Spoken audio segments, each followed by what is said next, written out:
मधुर आवाज़ चैनल में आपका स्वागत है। हमारी आज की कहानी है महिला आश्रम। शहर के जाने माने वृद्धा आश्रम दिव्यधाम का दृश्य, जहां अमित नाम का एक 40 वर्षीय व्यक्ति अपनी 75 वर्षीय मां को छोड़ने के लिए आया था। रिसेप्शन पर बैठी लड़की और अमित के बीच बहस चल रही थी। देखिए मैडम, मेरी बात समझने की कोशिश कीजिए। मेरे पास इतना समय नहीं है कि दोबारा अपनी माताजी को यहाँ पर लेकर आ सकूं, इसलिए आप इन्हें आज ही एडमिशन दे दीजिए। आप कहती हैं तो मैं अभी के अभी 10,000 का चेक काट कर आपको दे देता हूँ। बस आप मेरी माताजी को यहाँ रख लीजिए। अरे सर, मैं एक बार आपसे कह चुकी हूँ ना कि किसी भी हालत में आपकी माताजी को आज एडमिशन नहीं दिया जा सकता। इस वृद्ध आश्रम के संचालक फिलहाल शहर से बाहर गई हैं और कल शाम तक ही वापस लौट पाएंगी, इसलिए आप अभी जाइए और कल अपनी माताजी को लेकर आ जाइएगा। रिसेप्शन पर बैठी लड़की ने कहा तो अमित बड़ी मुश्किल से अपने गुस्से को काबू करता हुआ बोला, अरे मैडम, मैं आपकी बात समझता हूँ, लेकिन मेरी भी मजबूरी है। हम लोग बहुत दूर से आए हैं। 3 दिन बाद मेरी अमेरिका की फ्लाइट है। अभी तो मुझे सारी तैयारियां भी करनी है। प्लीज़ मेरी सिचुएशन को भी समझने की कोशिश कीजिए। अभी ये बातें चल ही रही थी कि इतने में अमित का मोबाइल बज उठा। उसके बॉस का फ़ोन था। हेलो।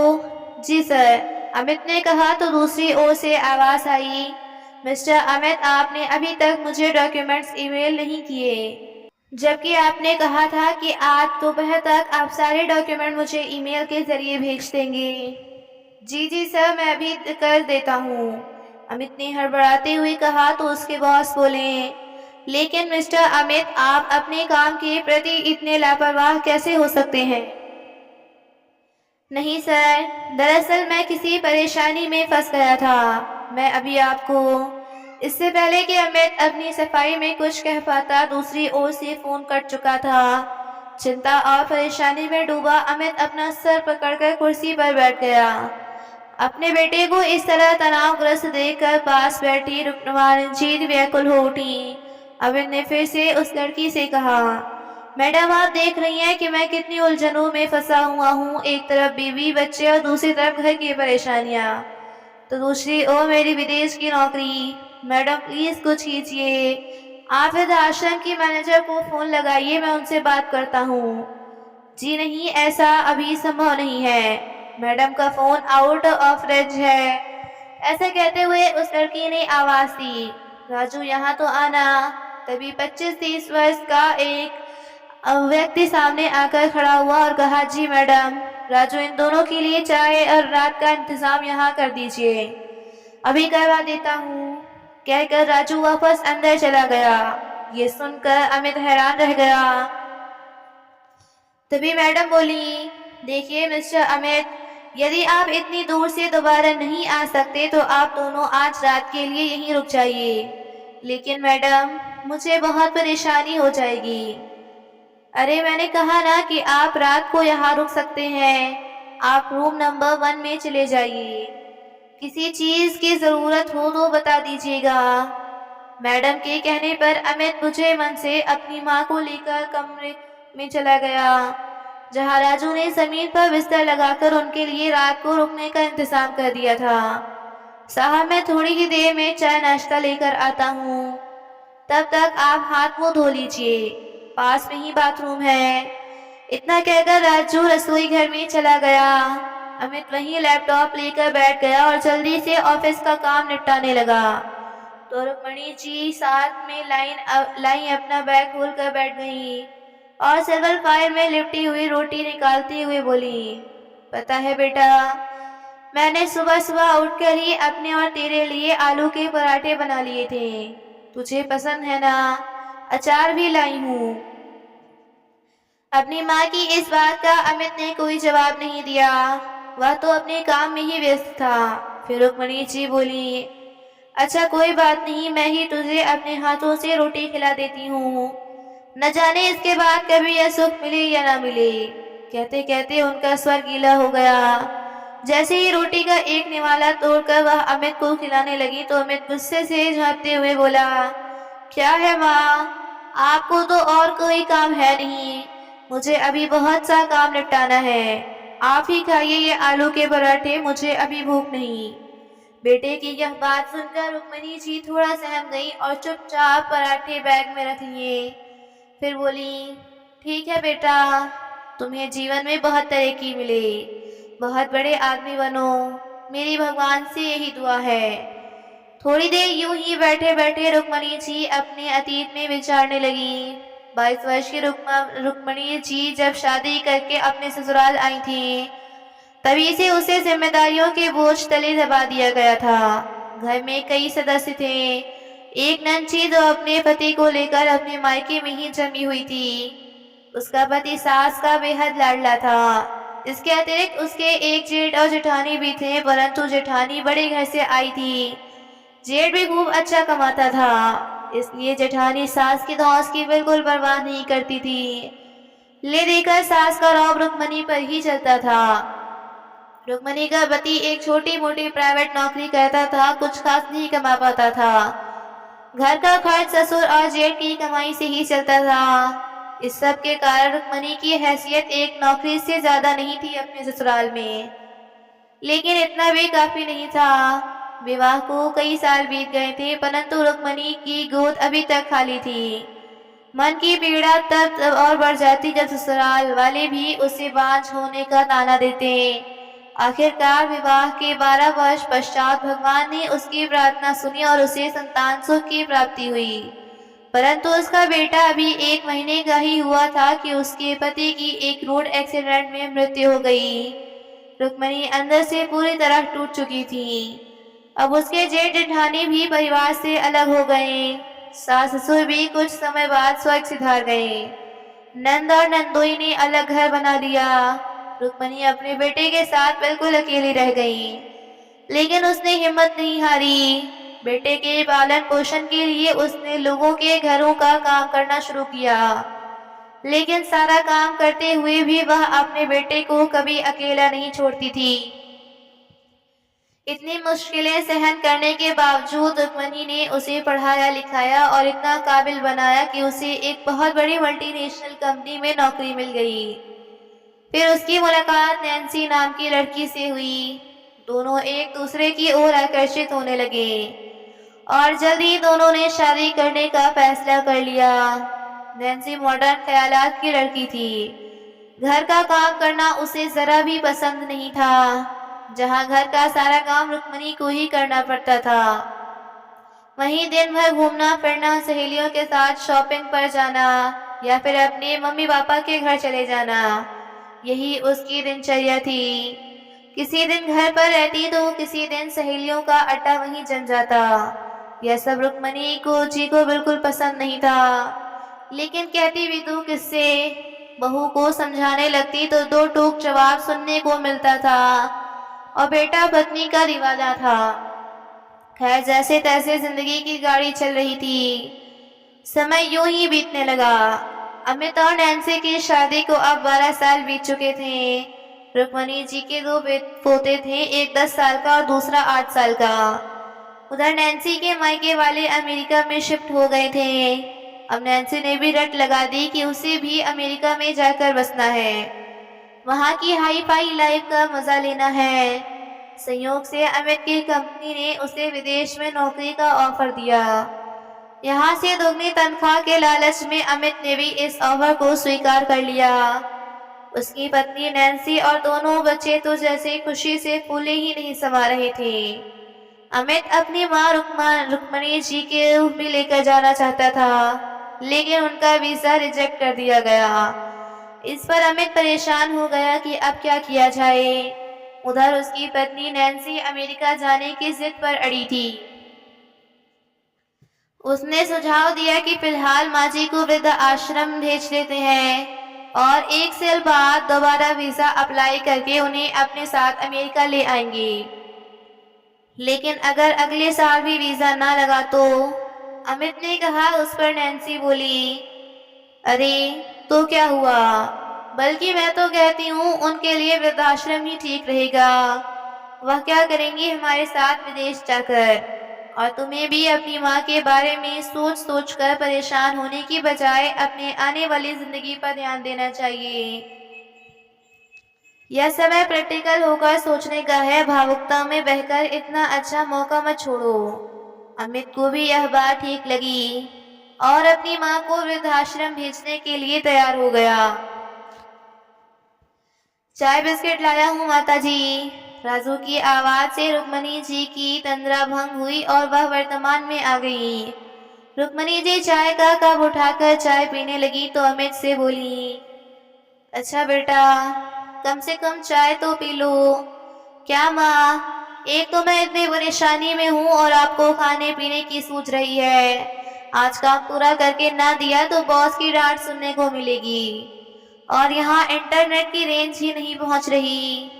पता नहीं यह वृद्धाश्रम वालों ने भी अपने ही नियम बना रखे हैं।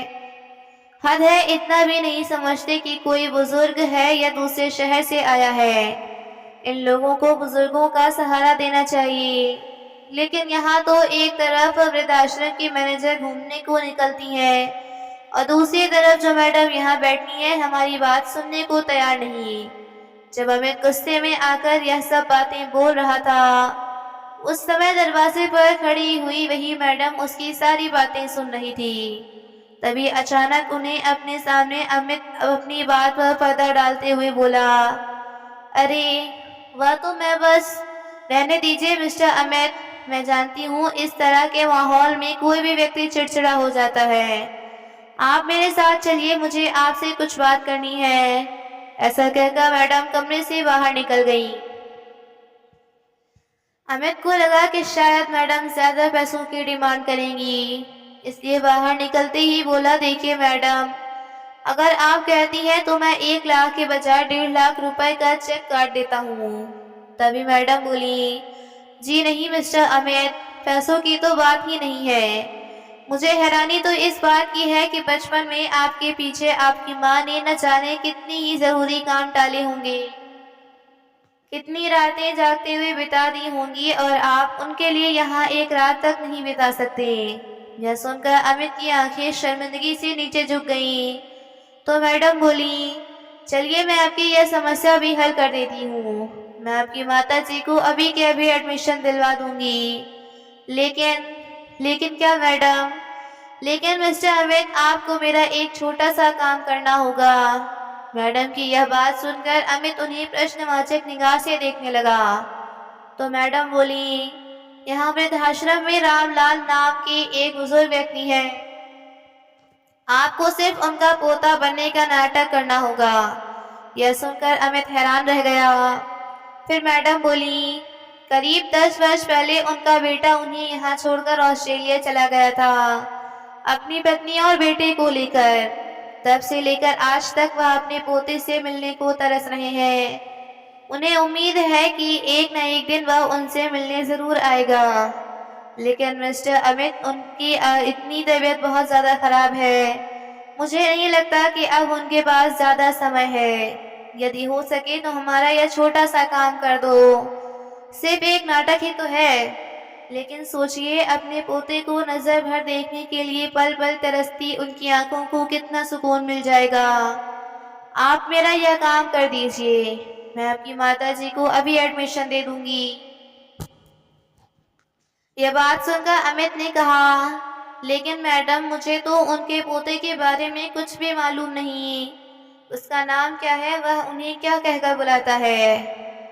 अरे मिस्टर अमित, आपको उन्हें कुछ भी कहने की ज़रूरत नहीं है। बस इतना याद रखिएगा कि उनके पोते का नाम पवन है। अब आप मेरे साथ चलिए। कहते हुए मैडम उसे रामलाल जी के कमरे में ले गईं। रामलाल जी के बिस्तर के पास रखी कुर्सी पर वहीं आश्रम में रहने वाले उनके एक बुजुर्ग दोस्त बैठे हुए थे। रामलाल, डॉक्टर ने कहा है कि दवाई समय पर लेने से तेरी तबीयत ठीक हो जाएगी। रामलाल जी के दोस्त ने कहा। तो कपकपाती आवाज में रामलाल जी बोले, कितनी बार भगवान से प्रार्थना करता हूँ कि मुझे उठा ले, लेकिन मौत है जो बुलाने पर भी नहीं आती।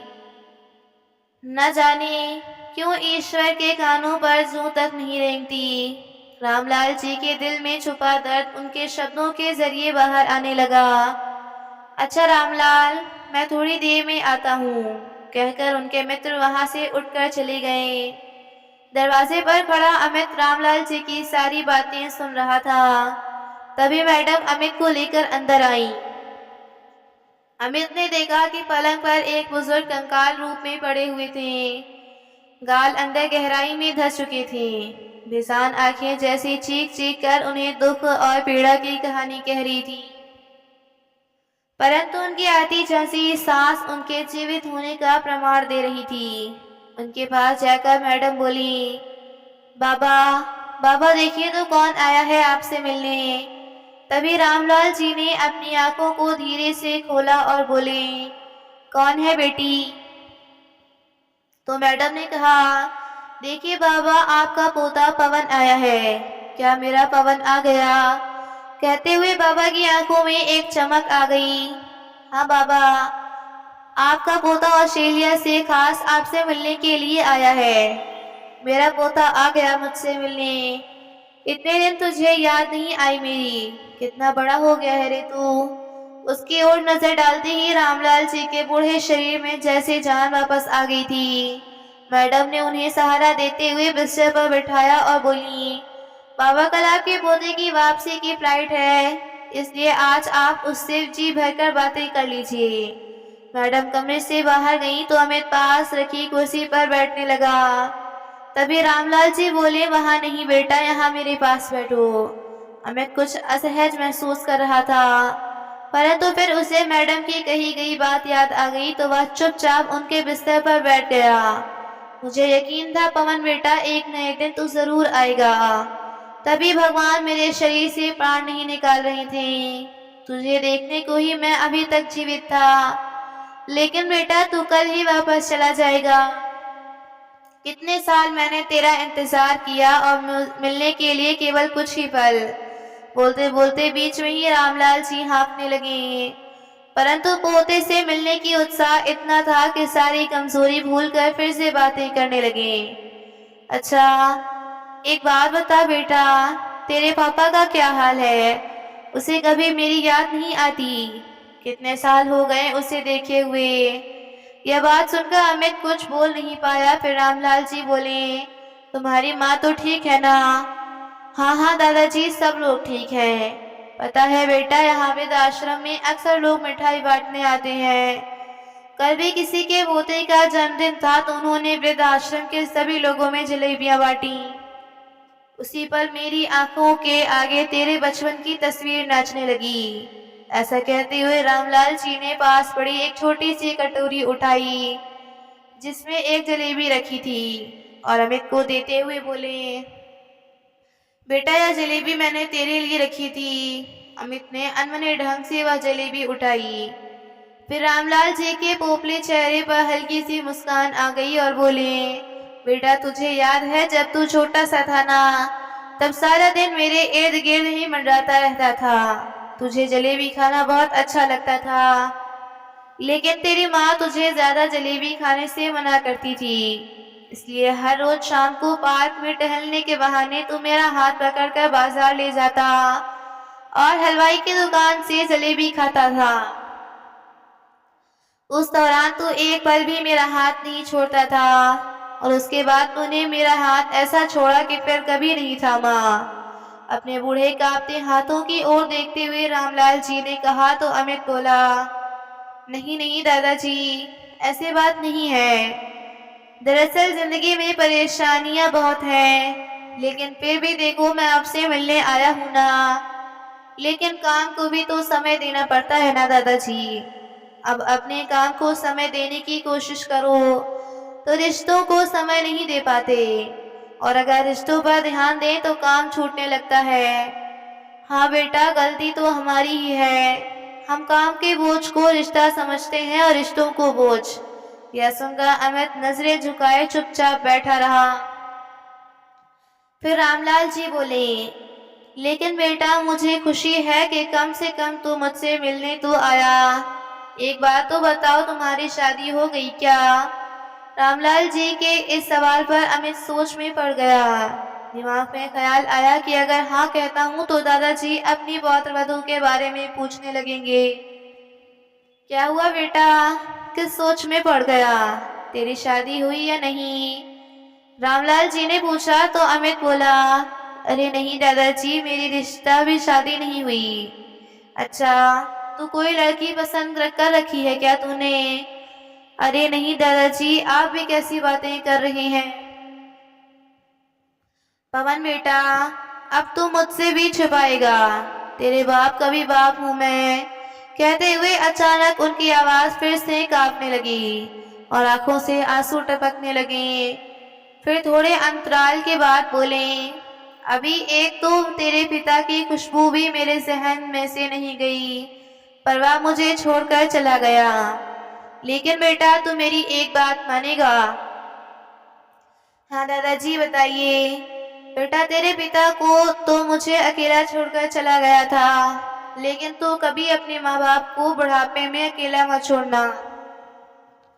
वृद्धावस्था में जब एक इंसान अकेला रह जाता है तो उसकी जिंदगी एक सजा से ज्यादा और कुछ नहीं रह जाती। यह सिर्फ मेरे अकेले की कहानी नहीं है। यहाँ वृद्धाश्रम में जितने ही बुजुर्ग हैं, जिनके बेटे बेटियां बहुएं पोते पोतियां सब हैं, लेकिन फिर भी उनका अपना कोई नहीं। जीवन के इस पड़ाव पर आकर सारे रिश्ते मिथ्या लगने लगते हैं। यहाँ रहने वाले वृद्ध लोगों के हृदय में परिवार की यादें दिन रात शूल की तरह चुभती हैं।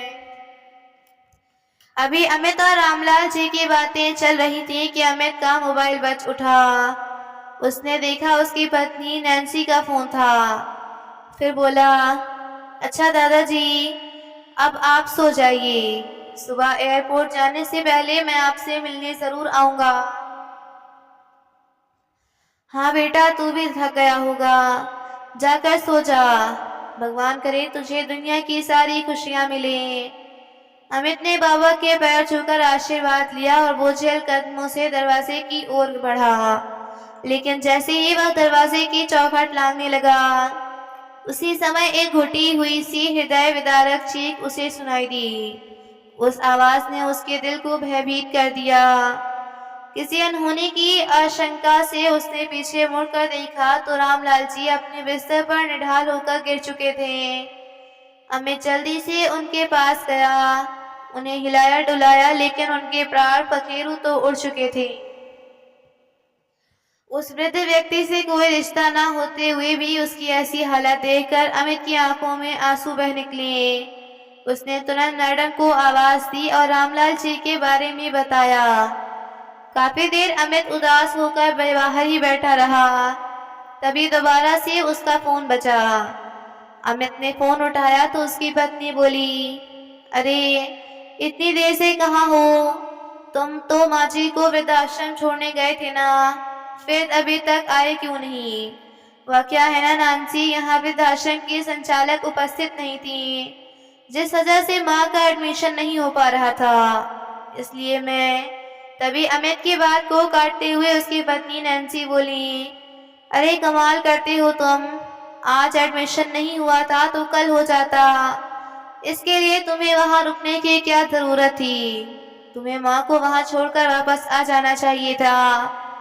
3 दिन बाद हमारी फ्लाइट है और तुम वहां अपनी माँ के पास बैठे हो। या तुम कैसी बातें कर रही हो नैन्सी, वह माँ है मेरी, ऐसा कैसे छोड़कर आ जाता उन्हें? मैं कल सुबह जल्दी यहाँ से निकल जाऊंगा। कहते हुए अमित ने फोन काट दिया। फिर जब अपनी माँ के पास कमरे में गया तो उसे उदास देखकर रुक्मणी जी ने पूछा, क्या हुआ अमित बेटा, कोई परेशानी है क्या? इतनी देर कहाँ लग गई? कुछ नहीं माँ, बैठे बैठे थक गया था तो इसलिए मैं बस बाहर टहलने चला गया। अच्छा माँ, मैडम ने हमें बाहर हॉल में बुलाया है। हॉल में किस लिए बेटा? रुक्मणी जी ने पूछा तो मैं बोला, खाना खाने के लिए माँ। इस आश्रम का एक नियम है कि यहाँ सब लोग एक साथ बैठकर बाहर खाना खाते हैं। हाँ बेटा, तूने तो सुबह से खाना भी नहीं खाया, भूख लगी होगी। ऊपर से काम का बोझ। अमित अपनी माँ के साथ बाहर हॉल में आया, जहाँ एक बड़ी सी डाइनिंग टेबल पर खाना रखा हुआ था। एक एक करके सभी बुजुर्ग वहां आकर बैठने लगे। कुछ बुजुर्ग तो चलने फिरने में असमर्थ थे, जबकि कुछ ऐसे थे जो शरीर से पूरी तरह लाचार हो चुके थे। वृद्धाश्रम में काम करने वाले कर्मचारी बड़े सेवा भाव से उनके लिए खाना डालकर उन्हें खिला रहे थे। अमित बड़े गौर से यह सब देख रहा था। उन बुजुर्गों पर एक नजर डालने मात्र से स्पष्ट हो रहा था कि वह यहाँ पर सुख नहीं है। हालांकि खाने पीने और आवास की सुविधा बहुत अच्छी थी, परंतु अपने बच्चों से दूर होने का गम और निराशा का भाव उनकी आंखों में साफ साफ देखा जा सकता था। बड़ी मुश्किल से अमित ने थोड़ा सा खाना खाया और वापस कमरे में आकर बैठ गया। थोड़ी देर बाद जब रुक्मणी जी कमरे में आई तो अपने बेटे के पास बैठते हुए बोली, क्या बात है बेटा, तुमने तो खाना खाया ही नहीं। मेरा खाने का मन नहीं हुआ माँ, उदासी भरे स्वर में अमित ने कहा और फिर बोला, माँ आप आलू के पराठे बनाकर लाई थी ना, मुझे वह खाने हैं। तो रुक्मणी जी ने एक मुस्कुराहट के साथ अपने बैग में से आलू के पराठे निकाले और अपने बेटे को देते हुए बोली, पता है बेटा, जब तू छोटा था ना, हर रोज मुझे आलू के पराठे बनाने को कहता था, और जब मैं बनाती थी तो कहता था, माँ मुझे अपने हाथों से खिलाओ। जब भी आपके हाथों से खाता हूँ तो खाने का स्वाद दुगना हो जाता है, तो आज भी खिलाओ ना माँ। अमित ने कहा तो रुक्मणी जी मुस्कुराते हुए उसे अपने हाथों से खिलाने लगी। फिर भाव विभोर होते हुए अमित ने कहा, माँ याद है आपको, जब बचपन में एक बार गर्मियों की छुट्टियों में हम मौसी जी के घर गए थे, तो मैं वहीं गली में आस पड़ोस के बच्चों के साथ छुपा छुपी खेलने में जुट गया था। कोई कहीं तो कोई कहीं, मैं भी बच्चों के साथ पास की गली में जाकर छिप गया। थोड़ी देर में बाकी सब बच्चे तो भाग गए, लेकिन मैं वहां से गलियों में ही घूमता रहा। मौसी का घर कहाँ है मुझे पता ही नहीं चला। वह घटना याद करके रुक्मणी जी बोली, हाँ बेटा, कहाँ कहाँ नहीं ढूंढा था मैंने तुझे। दोपहर से शाम हो गई और शाम से रात, लेकिन तू कहीं नहीं मिला। जिस बेटे को दो पल भी अपनी नजरों से ओझल नहीं होने दिया था, वह बेटा कई घंटे से गायब था। मैं पागलों की तरह तुझे यहाँ वहाँ ढूंढती जा रही थी। गलियों में भटकते भटकते आखिरकार अंधेरे में तू सामने से आता हुआ दिखा, तब जाकर मेरी जान में जान आई थी। हाँ माँ मुझे याद है, मुझे देखते ही आप दौड़ते दौड़ते मेरे पास आई और मुझे अपने सीने से चिपका लिया था। कितना रोई थी आप उस समय। बात करते करते रुक्मणी जी और अमित की आंखों में आंसू आ गए थे। बहुत लंबा अरसा बीत गया था माँ बेटे को इस तरह एक साथ बैठकर बात किए हुए। जब से अमित की शादी हुई थी तब से लेकर आज तक वह तो सिर्फ अपनी पत्नी, बच्चों और नौकरी में ही व्यस्त था। माँ के पास बैठने का ना तो उसके पास समय था और ना ही कभी उसे जरूरत महसूस हुई थी। बातें करते करते अमित अपनी माँ की गोद में सर रखकर ही सो गया। कमरे के बाहर खड़ी मैडम काफी देर से यह नजारा चुपचाप देख रही थी। रुक्मणी जी बहुत देर तक उसके सर को यूं ही सहलाती रहीं और फिर बैठे बैठे ही सो गईं। अगले दिन सुबह अमित की नींद खुली तो 8 बज रहे थे। घड़ी देखते ही वह चौंक गया और रुक्मणी जी को जगाते हुए बोला, माँ मुझे तो बहुत देर हो गई, ऑफिस भी जाना था। जल्दबाजी में वह अपने बैग में सारा सामान रखने लगा और रिसेप्शन पर सारी फॉर्मेलिटी पूरी करने के बाद जैसे ही जाने को तैयार हुआ तो रुक्मणी जी बोली, बेटा अपना ध्यान रखना, रास्ते में रुक कर कुछ खा लेना, नहीं तो मुझे तेरी चिंता होती रहेगी। ठीक है माँ, अब मैं चलता हूँ, कहकर अमित वहां से तेजी से निकल गया। वहां से सीधा वह अपने ऑफिस चला गया, परंतु दिन भर उसके दिमाग में उथल पुथल मची रही। उसे ऐसा लग रहा था जैसे वह बहुत कुछ अपने पीछे छोड़कर आया है। न चाहते हुए भी बार बार वृद्धाश्रम में रहने वाले बुजुर्ग लोगों के बेबस, लाचार और निराश चेहरे उसकी आंखों के सामने आ रहे थे। रात को अमित जब घर पहुंचा तो गुमसुम था। तो नैन्सी बोली, छोड़ आई माँ को वृद्धाश्रम। इस पर अमित ने हाँ में सर हिला दिया। तो नैन्सी बोली, वैसे तो अच्छा ही हुआ, आखिर कब तक हम उनका बोझ उठाते। अच्छा, तुम हाथ मुंह धो लो, खाना तैयार है। पत्नी की बातें सुनकर अमित हैरानी में पड़ गया। अब तक तो उसका दिमाग उलझनों से घिरा हुआ था, लेकिन अब शायद उसके दिमाग में स्पष्ट हो चुका था कि उसका अगला कदम क्या होगा। अरे क्या हुआ, अभी तक फ्रेश होकर नहीं आए तुम, खाना ठंडा हो जाएगा।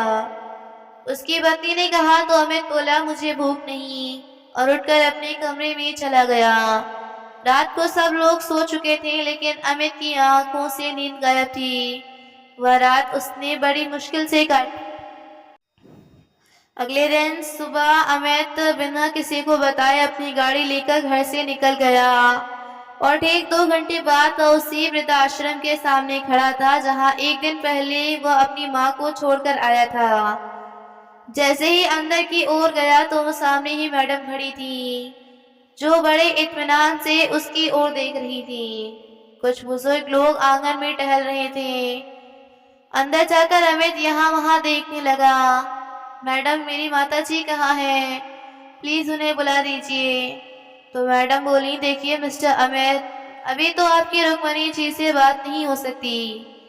क्यों मैडम, ऐसा क्या हो गया? अच्छा माँ अभी तक सोई होंगी। कोई बात नहीं, मैं यहीं बैठता हूँ, जब माँ जाग जाएंगी तब उनसे मिल लूंगा।